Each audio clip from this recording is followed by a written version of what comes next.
On the night of November 3rd, 2025, 22-year-old Rebecca Park was at her mom's house in Boone Township, Michigan. She was also about 38 weeks pregnant, meaning she was essentially days away from giving birth. And this was the final stage of her pregnancy. So it's the part where most people are counting down the days, you're preparing for everything, you're packing your hospital bag, you're also making every single decision with the baby in mind, knowing that that baby could arrive at any moment. And nothing about that evening initially stood out as alarming. However, then at around 11:30 p.m., after Rebecca had been spending some time at the house, she stepped outside and she told her mother that somebody was coming to pick her up. She didn't say who this person was, she didn't say where she was going, and she also didn't offer a reason that stood out as urgent or unusual. Shortly after she told her mother she was leaving, she got into the passenger seat of a dark-colored vehicle and she left. And that moment standing outside of the house and getting into that car, that is the last confirmed sighting of Rebecca Park alive. And at the time, it didn't trigger immediate panic. I mean, maybe she was running errands, maybe it was a late night food run, who really knows? But any expectation that she would walk through that front door, maybe after making a quick errand, it was quickly shattered. Because by the following morning, Rebecca had not returned at all. And something far more alarming was then discovered. Her phone had been completely ditched on a 2-lane road right across from the home where she had last been seen. And according to her fiance and her family, this was completely unlike Rebecca. She didn't go anywhere without her phone, and especially not when she was that far along in her pregnancy. So between the vaguely described meetup outside, the mystery driver, her phone being left behind, what initially was looking like this very short outing or quick errand, it suddenly felt very different. And Rebecca was officially reported missing on November 4th. And from that moment on, the focus started shifting from wondering where she had gone to wondering whether she had even left on her own at all. And as the truth really began to unravel with who may have wanted to possibly cause harm to Rebecca, who could be involved for her disappearance, it soon became clear that this threat, it was much closer to home. I'm Annie Elise. This is 10 to Life. Let's jump right in.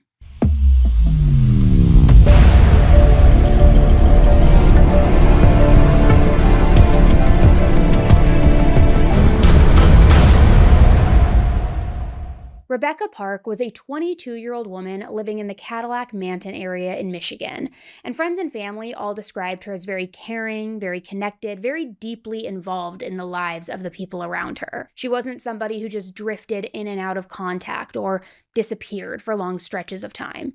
She checked in, she shared updates, she shared life updates, and she stayed tied closely to her circle. Rebecca was also already a mother. She had children prior to this pregnancy. However, these children were in the care of her adoptive mother, Stephanie. She had custody of them. And the way that Stephanie explains it is she says that Rebecca signed custody over to her when the kids were just babies because she knew that she couldn't give them the life that they deserved. So she just wanted them to be loved, to be raised safely like she had been.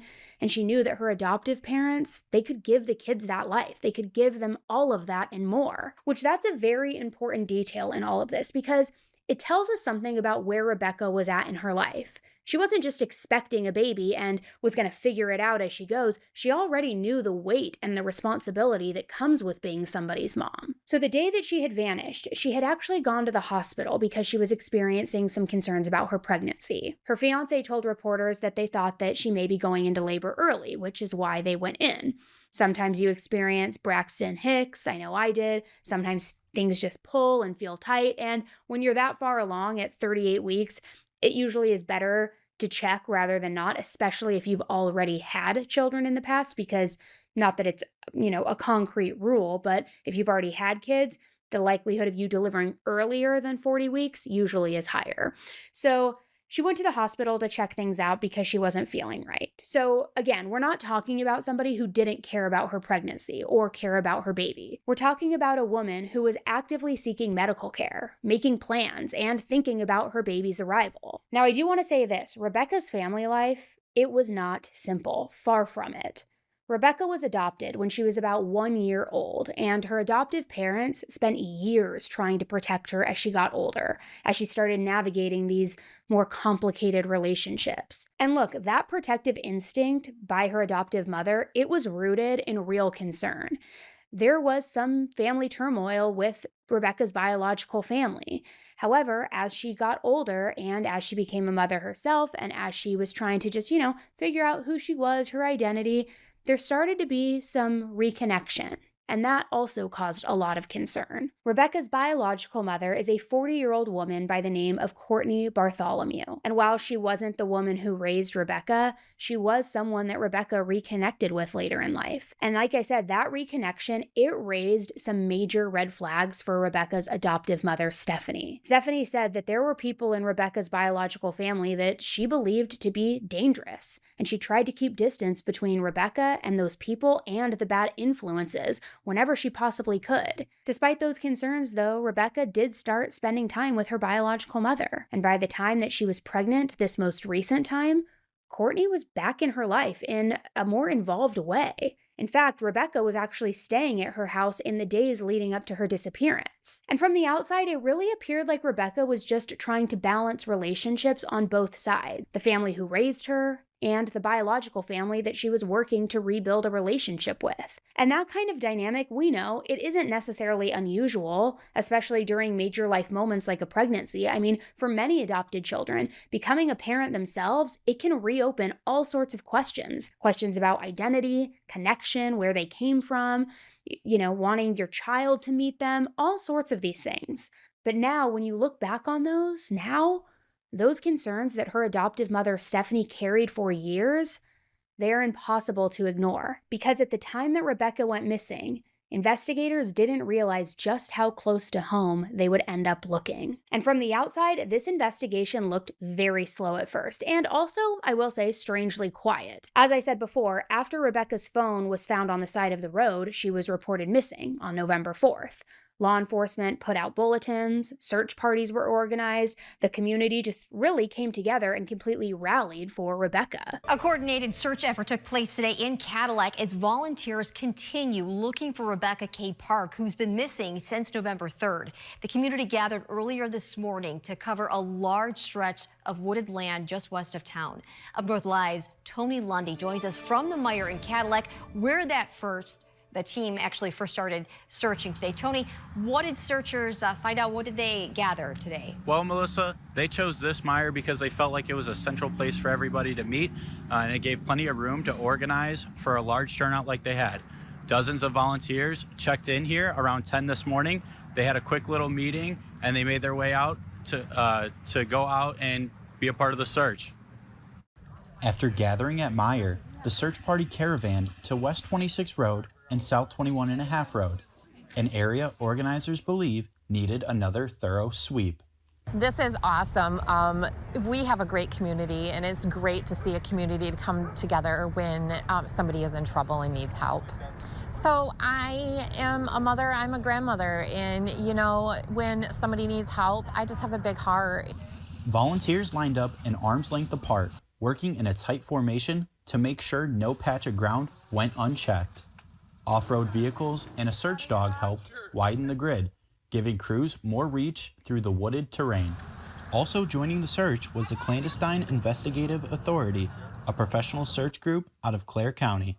I noticed that Rebecca was a foster child. I myself was a foster child for 16 years, and I know what it's like to find a family that actually cares for you, even a group of friends, and to have that person ripped from you, it really tears at my heart. I want to bring closure to her and her family. The Wexford County Sheriff's Office did not join the search today, but told us they have already conducted a thorough search in the areas where Rebecca was last seen. Organizers say determination, teamwork, and hope continue to drive these searches, no matter how long they take. Now, obviously, there was immediate concern, not just for Rebecca, but also for her baby. And the first angle that the investigators wanted to look at was that maybe Rebecca may have intentionally left. She had recently received an inheritance of about $2,000. Investigators said that she easily could have used that cash to get away, go off the grid without leaving a digital trail.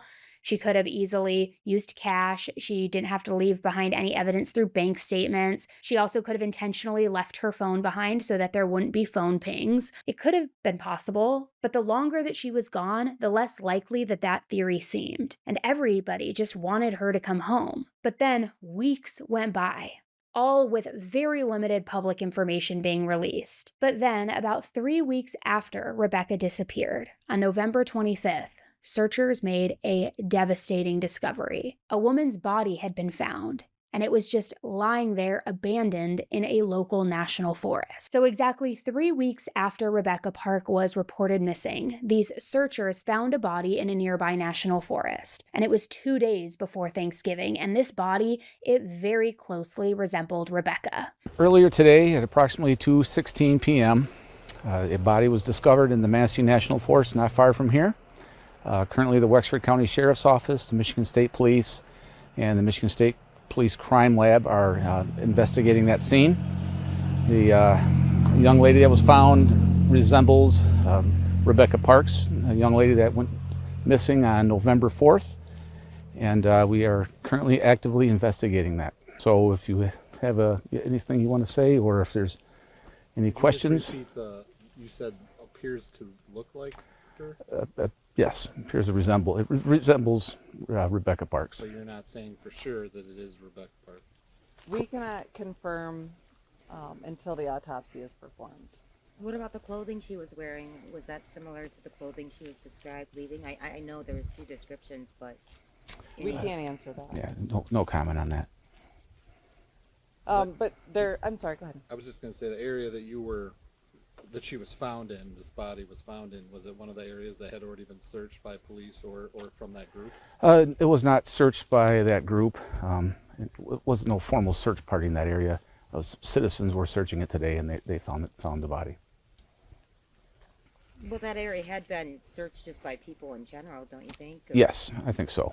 And there's been a lot of hunters out in the areas. Right. That's correct. Do you believe that this body may have been placed there recently?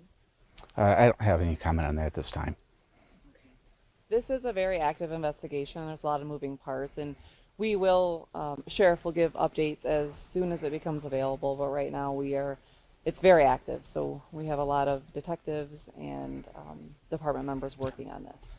After a few days, the authorities confirmed it was Rebecca. But the autopsy, that added an even more devastating layer to all of this, because she was no longer pregnant when her body was found. And even though she now at this point had been due to have given birth just a few days earlier, remember, she was 38 weeks at the beginning of November, this was now the end of November, this baby should have been delivered. And this baby was missing. Specifically, the baby had been cut out of Rebecca's body. Now, obviously, that detail, it changed everything. Meanwhile, officials confirmed that they were still actively searching for the baby. And multiple agencies got involved in this search. I'm talking the county sheriff's office, the state police, even the FBI, all trying to figure out where this baby could be and what exactly happened between the night that Rebecca left in that car and the day 3 weeks later that she was found in the forest. And at first, law enforcement wouldn't publicly say how Rebecca died or even what the scene looked like. They also wouldn't confirm whether the baby had been delivered by Rebecca naturally while Rebecca was alive or maybe after she had died. Everything was just labeled as a suspicious death. But then, later, it was labeled as a homicide. Then you go to Tuesday, November 25th. This is after being missing for weeks. The sheriff announced that a female body resembling Rebecca was found in the Manistee National Forest. Authorities wouldn't confirm her identity until after an autopsy was performed. According to Michigan Live's reporting, the area where she had been found had already been searched at least once. The sheriff wouldn't comment on whether her body may have been moved, and it's our understanding from the sheriff, he says that it was citizens who found the body, not law enforcement. In fact, when it came to questions from reporters during that news conference, Sheriff Trent Taylor, as well as the Michigan State Police, didn't really have much to say. We can't answer that. Yeah, no comment on that. I don't have any comment on that at this time. And those are details, again, that we can't comment on at this time, but hoping in the future that we can comment on that. Yeah. Officials would later confirm that that body was, in fact, Rebecca. But there's a caveat. Her baby was not with her when she was found, and a search for the infant was underway. Now, details about how the baby may have been taken, they were not provided. And by the way, neither was Rebecca's cause of death. That has not been released. Wexford County Sheriff Taylor said, quote, "The Wexford County Sheriff's Office, along with multiple law enforcement agencies, is working diligently to determine the condition and potential whereabouts of the baby. Because this is an active and ongoing investigation, the information that can be released is extremely limited at this time."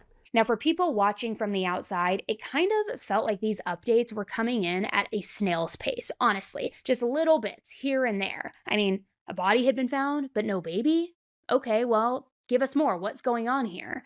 An autopsy had confirmed that she was no longer pregnant, but no cause of death was released. And I have to say, usually when you see that level of tight-lipped behavior in an investigation, it means that the investigators think that they are dealing with something very serious and they don't want to jeopardize the case, potentially even involving people close to the victim. Because by playing their cards too early or showing all of their cards too early, it could spook somebody. It could tip somebody off, and essentially, it could blow their case. But then, the police released the biggest update since Rebecca's body had been found earlier that day. And I say earlier that day, and that it's the biggest update since then, because even though it was a close period of time, she had been missing for weeks at that point. And the public was following along, true crime community was following along, so it did feel like for weeks, information was dragging, and then all of a sudden, everything just started happening at like rapid speed. And this update was that the police were making arrests. And these arrests, they changed everything. On November 25th, as people were still reeling from the discovery of Rebecca's body, the very first arrests were made. Because on the same day as Rebecca's body was found, police arrested Rebecca's fiancé, Richard Lee Fahler. However, the charges against him, they weren't for homicide, but rather for 2 counts of delivering methamphetamine. Now, both counts were very serious felonies, and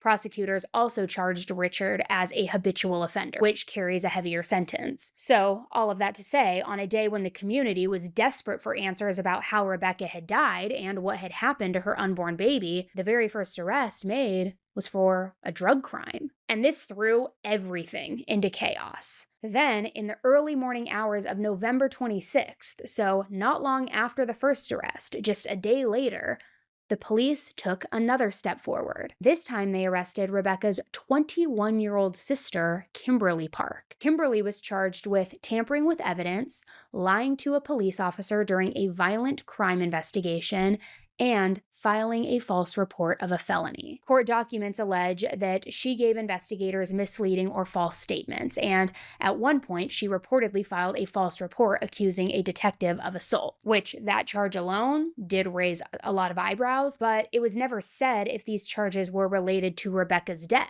So this had people even more confused. Like, okay, what's going on? You find her body, you're arresting the fiancé, the sister, you've been investigating her disappearance for weeks, but now these arrests and these charges have nothing to do with Rebecca? What's going on? And the thing was, the bail amounts that were set for them, they reflected just how seriously the courts were viewing these allegations. Kimberly's bail was set at $750,000, which that is an unusually high amount for charges like lying or tampering with evidence. Meanwhile, Richard's bail, the fiancé, that was initially set at $1 million.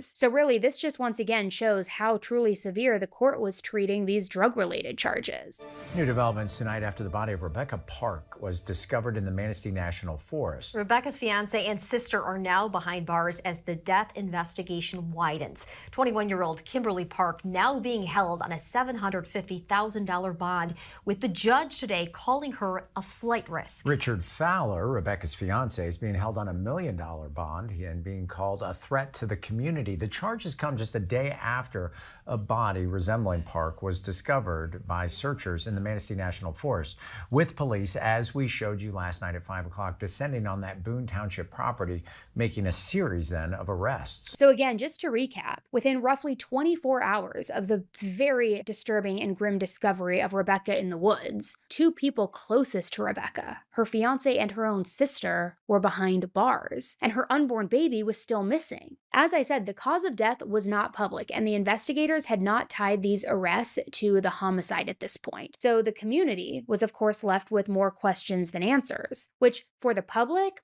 this is where the case really pivoted from confusion to chaos. Because by this point, the issue wasn't just what the investigators had shared, it was what they hadn't shared. And for some people who were following the case, it started to feel less like confusion and more like intentional restraint. Almost like the investigators weren't ready to tell the whole story yet because they were still building it. They were still getting all of the pieces of the puzzle together. And of course, too, a lot of people speculated that these first arrests were made simply to get these people who could have been involved into custody.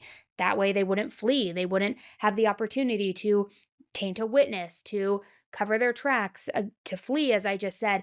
We've seen this in so many cases, right? Where it's like, as they're building their case and as they're trying to make it ironclad, they have people who they may suspect as being involved. And so even if they can't charge them with a direct connection to the crime, if they can charge them on something else, they will, just as a way to keep them off the street and get them locked up, sometimes even to scare them so that maybe they'll fold because they think that the police know more than what they have shared. And really, this was the only theory that even seemed to make sense at the time. And what made that speculation inevitable was the pattern in all of this. Pregnant woman vanished late at night after getting into an unidentified car at the house of family members who she didn't really know all that well. Her phone was found abandoned, even though those same family members said that she never went anywhere without it. Then, weeks later, her body was discovered in this remote forest, and she was no longer pregnant. And nobody was saying anything. Then, instead of homicide arrests, the first people taken into custody were arrested on charges of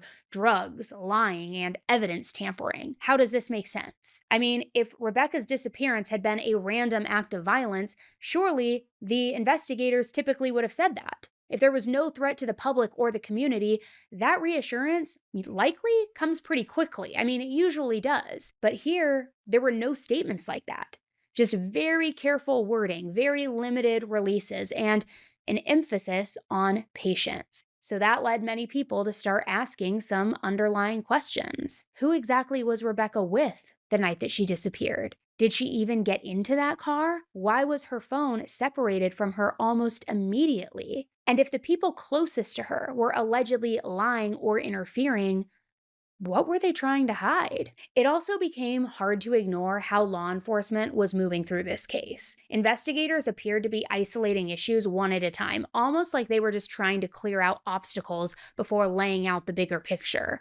Which, I will say, that is a strategy that we often see in cases where multiple people are involved and where stories don't line up. But still, even with all of that, most people's focus was still laser focused right in on Rebecca's fiance and her sister, on whether their arrests would somehow escalate into murder charges down the line. But what very few people realized at the time was that the investigators had already shifted their attention somewhere else entirely, not on the fiance, not on the sister, but toward two other people who had been close to Rebecca in the days before she disappeared. And that's when this case took a turn that nobody was prepared for. 5 days after Rebecca was found, between November 30th and December 1st, police arrested Courtney Bartholomew, Rebecca's biological mother, and her husband, Bradley Bartholomew. Now, at this time, there was no question about what investigators were alleging. These were not secondary charges or charges to get them off the street while the authorities continued investigating. These arrests, they went directly to the heart of Rebecca's death. On December 2nd, the Michigan Attorney General's office formally announced charges against both Courtney and Brad. And according to the charging documents and the statements made in court, the prosecutors believed that Rebecca was the victim of a planned and deliberate attack. Both her mom, Courtney, and Brad were charged with an extensive list of very serious felonies, including first-degree premeditated murder, felony murder, torture, conspiracy to commit torture, assault on a pregnant individual causing miscarriage or stillbirth, conspiracy to commit that assault, unlawful imprisonment, and removal of a dead body without a medical examiner's permission. Now, 6 of these 8 charges carry the possibility of life in prison in Michigan. And in court, prosecutors laid out what they believe happened the night of November 3rd. According to the probable cause affidavit, Rebecca was lured explored to her mother's house in Wexford County, knowing that she was 38 weeks pregnant at the time, and the prosecutors alleged that once she was there, she was restrained, she was tortured, all in an attempt to forcibly remove her unborn baby. Rebecca had, quote, 6 sharp force wounds to her back. 2 to her arm, 1 to her left shoulder, 2 to her neck, and at least 2 to her face. Her stomach had also been cut open, and the placenta was visible, the umbilical cord still attached, but there was no baby. And according to the arrest affidavit, once the investigators separated Courtney and Brad, their stories didn't just differ, they completely turned on each other. Courtney told the police that Brad was responsible for the entire thing, claiming he carried out the attack all while she was at home. She wasn't involved. She had no part in it. But then later, as the investigator started questioning her about her inconsistencies and some missing details, her story, like many times it happens, it started to shift. Courtney then started saying, okay, I wasn't at home at the time. I was actually in the truck while Brad killed Rebecca, but I didn't hurt her. I didn't hurt her. I had no part in it. She stayed adamant that she didn't hurt Rebecca in any way. Then she said that after Rebecca had been killed, Brad told her that he removed the baby and that he placed him in a trash bag and put that bag inside a small cooler. She said that she attempted to do CPR, but the baby didn't survive. Just awful and evil. I mean, her own biological mother doing this to her. And it gets worse, if you can believe it. So that was Courtney's version of what happened. Brad, however, told investigators the complete opposite, insisting that Courtney planned all of it, that she initiated it, that she was the mastermind behind everything that happened that night, that she was the ringleader. And he really did try to attempt to distance himself entirely from the situation. He also told investigators that Courtney would be more than capable of hurting her own family, and he agreed that it was, quote, a good possibility that she killed Rebecca. So now you have both of these scumbags completely just turning on each other. Nobody's taking any responsibility. Nobody is taking any accountability. But as we know, both of their stories can't be true. Stephanie, thank you so much for coming on. Hopefully you can sort this out. I want to start with Courtney and Bradley playing the blame game. The police, telling police the other killed Rebecca, threw away her baby. Can you tell us more about what you know about their statements to police? Yes, they seem to be playing, just as you said, the blame game. When they questioned Courtney Bartholomew, she stated Brad was the one who hid in the truck, and she was then to get Rebecca to get in the truck. They got in the truck. Courtney says they're just riding along, and then he just starts taking out the knife. And according to her, he was stabbing her 4 to 5 times in both the chest and the back. But then when they brought Brad in, he switched it on Courtney and said she was the one that was swinging the knife as he was stopping the truck to get out of the truck because the knife was still swinging and he didn't know what was going on. So each of them blame each other. But really what police have to do is overlap their stories to figure out what is correct. They both were there. They both were involved. They both handled some sort of weapon. And I think that's going to be the underlying case. And then, as all of this was unfolding, another detail came out in the affidavit that started to raise some serious red flags for both investigators and the public. See, in the weeks leading up to Rebecca's disappearance, her biological mother, Courtney, had apparently been telling people that she herself had recently given birth. She claimed that she delivered a baby at 28 weeks and that baby was still in the NICU. However, she also said that baby was expected to come home very soon. So hearing all of this, that Courtney had lied and said that she had given birth, that this baby was a preemie, that he was in the NICU, that he would be coming home soon, all of this information, it started to make people's heads spin. And really, that's when the alarms really started going off. Because once that information became public, the biggest question became, was Rebecca's pregnancy the motive in all of this? Was this all an attempt to steal Rebecca's baby and pass it off as her own? Steal her own daughter's baby and pass it off on her as her own? I mean, it's sick. Now, prosecutors haven't publicly confirmed a motive, but the timing and the allegations in this affidavit, they have fueled tons of speculation. And this is where a lot of people who have been following this case started asking questions. Because as of now, at least based on the information released to the public, the baby still has never been found. So for people watching from the outside, it's understandably confusing to hear about charges that say that the baby died, while also hearing that the baby hasn't been found. And look, it's possible that the investigators do have information that the public hasn't been told yet. Absolutely. I mean, maybe they have located the baby and they just aren't announcing that detail. Maybe there are medical or forensic findings that allow prosecutors to say with confidence that the baby did not survive. But we just don't know right now because that evidence has not been made public. But assuming that that may be the case, we also know that prosecutors definitely don't file charges like these lightly. Not at all. I mean, if they are alleging that this baby died, it's because they believe that they can prove that legally and medically, even if the public hasn't seen those details yet. Think about this unborn baby, because the affidavits get into that too, right? What happened to this unborn baby who still hasn't been found? What do the affidavits reveal that we didn't know before? So Courtney, one thing that Courtney and Brad both have in common is they say that the baby is inside a blue cooler that was placed inside a trash bag. Now, who placed the baby in the cooler? Courtney says Brad says Courtney. Then in the trash bag, and then the baby was taken to a dumpster down the road at a house just north of them. And so I'm hoping that authorities are going to try to trace that to a landfill where the baby might be.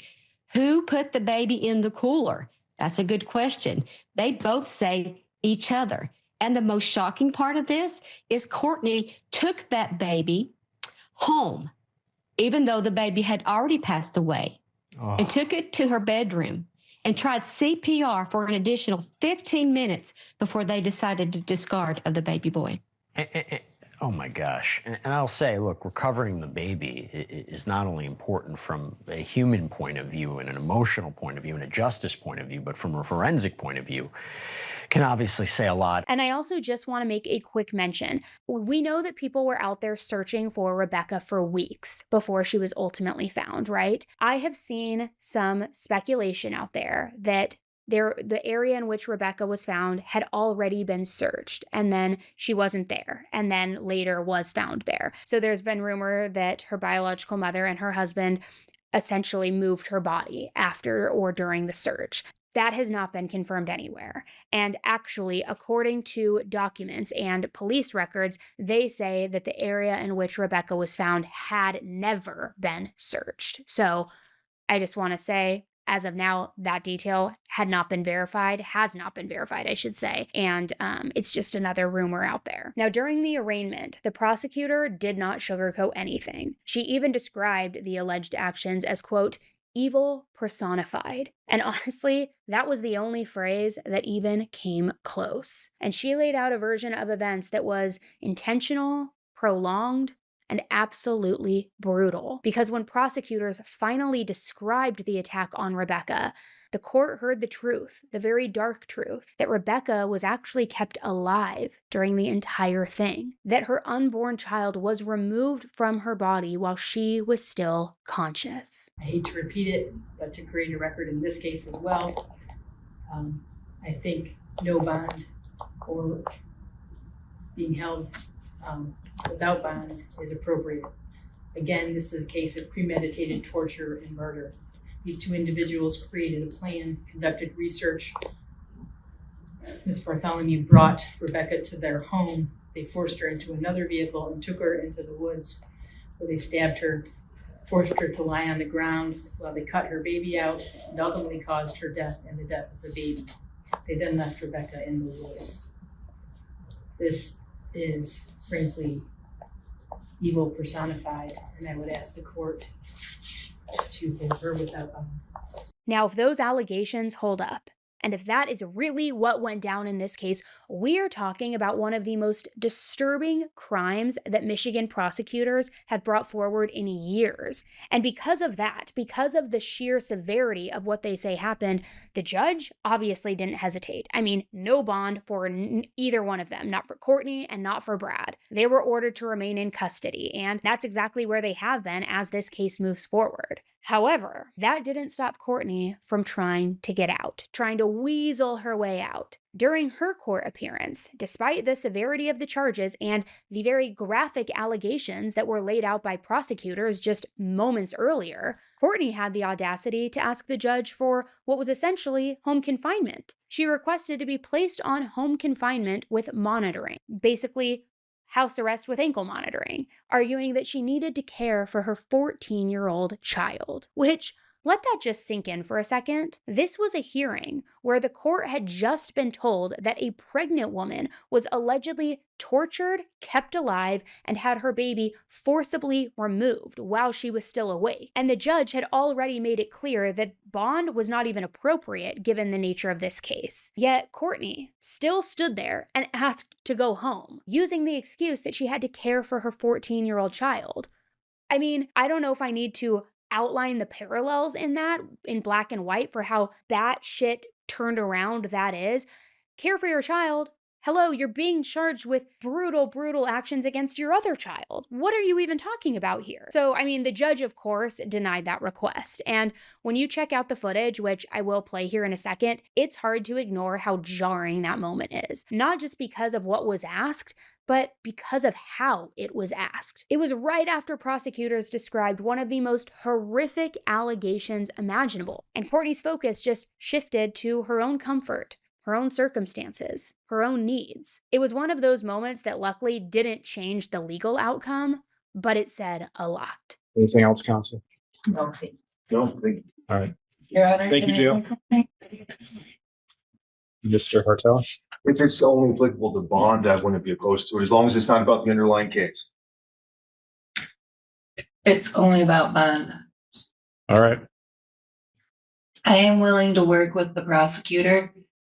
Also, So I'm not going to get into and that. also to have my jail sentence from this jail to my home where I would be monitored at your guys'.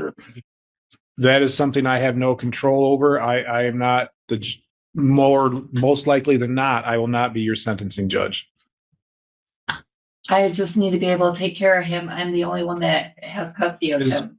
Ms. Bartholomew, I understand, but the fact is I've found that you are a threat and a flight risk, and I am not going to, at this point, I'm not authorizing a bond. Thank you, Jill. Thank you, Your Honor. Now, once these two arrests were made public, it became clear that the police hadn't been circling the wrong people at all during this. They weren't grasping at straws. This wasn't moving slowly. They were building toward this, knowing exactly what kind of allegations they'd eventually have to bring into a courtroom. As of now, Courtney and Bradley Bartholomew are still in custody, facing multiple charges that do carry the possibility of life in prison. Prosecutors have also laid out in their court filings and during hearings a theory of what they do believe happened to Rebecca. Now, at the same time, the other two cases tied to this investigation, those of Rebecca's sister, Kimberly, and her fiance, those are moving on very different tracks. Kimberly, Rebecca's sister, she has been released from jail. If you remember, she was originally held on a $750,000 bond, which raised a lot of eyebrows early on, but that bond was later reduced to $5,000, allowing her release under strict conditions, including GPS monitoring. So she still is facing charges for evidence tampering, lying to police during a violent crime investigation, and filing a false felony report, but she is out. Rebecca's fiance, Richard, was also released after his bond was reduced. He is charged with multiple felony drug offenses and the habitual offender enhancements, so we'll see what happens there. But just to be clear, neither person is facing charges in connection with Rebecca's death, not at the time of this recording at least. But I'll be honest with you, because I always keep it 100 with you, I can't help but wonder about her sister Kimberly. The lying in an investigation, the obstruction, connection to a felony, is it because she was helping cover up for her mom during this? I don't know. Maybe. But again, they haven't outright said that these are connected, so it's very possible that She's just off on her own with some completely unrelated case. So while some people connected to Rebecca are out on bond, others, the people that prosecutors believe were directly responsible for her death, they're not going anywhere. And that tells us a lot about what the investigators truly believe the truth is and where the truth actually sits. But what often gets lost in cases like this is who's left behind. Rebecca's adoptive mother, Stephanie, has said that she is just heartbroken, not just by what happened to Rebecca, but by what it means for Rebecca's children. She is now caring for both of them, and she shared that they're just still too little, too young to fully understand what has happened. They don't know the details, but they do know that something is wrong. And while it isn't reflected in the court filings, it is a part of the loss that just doesn't go away when the paperwork ends. It's the ripple effect. It's the children now growing up without being able to know their mother, not know their sibling. It's so evil. It is so evil. This case is still unfolding, and I'm going to continue to follow it and bring you updates as they happen. I also have had a few people in the town and close to Rebecca reach out to me with some more information, but because we haven't been able to verify every detail yet, we want to just be very careful, cross-check everything, fact-check everything, and then I will be bringing you all of that information and that update. But I didn't want to prematurely share that here, but there is a lot more going on. So once I'm able to verify that, I will definitely be back and I will let you know. And maybe they will actually come on and share it firsthand. I don't know. So if you are following this case closely and you want to make sure that you're in the know and that you're updated, make sure you take a quick second. If you're watching on YouTube, press the subscribe button. If you are listening on the podcast, press the follow button so that you do not miss a single update. I don't know that we will do a dedicated Tuesday episode to this case. It most likely will be an update episode, so it will be a bonus. So it will be outside of the normal release schedule. So you will want to make sure that you're subscribed or following the podcast so that you don't miss it. All right. Thank you guys so much for tuning in and hearing Rebecca's story today. I appreciate it. Let's hope that she gets justice. Let's hope that her baby gets justice. And let's hope that we get to the bottom of this and the people who are responsible, whether it's 2 people, 3 people, 4 people, whoever in that family. Let's hope that they are held to the fullest extent possible and that Rebecca receives the justice that she and her child deserve. And I can't help but wonder if we will get answers as to where her baby is. Thank you again for tuning in, and until the next one, stay safe. Bye.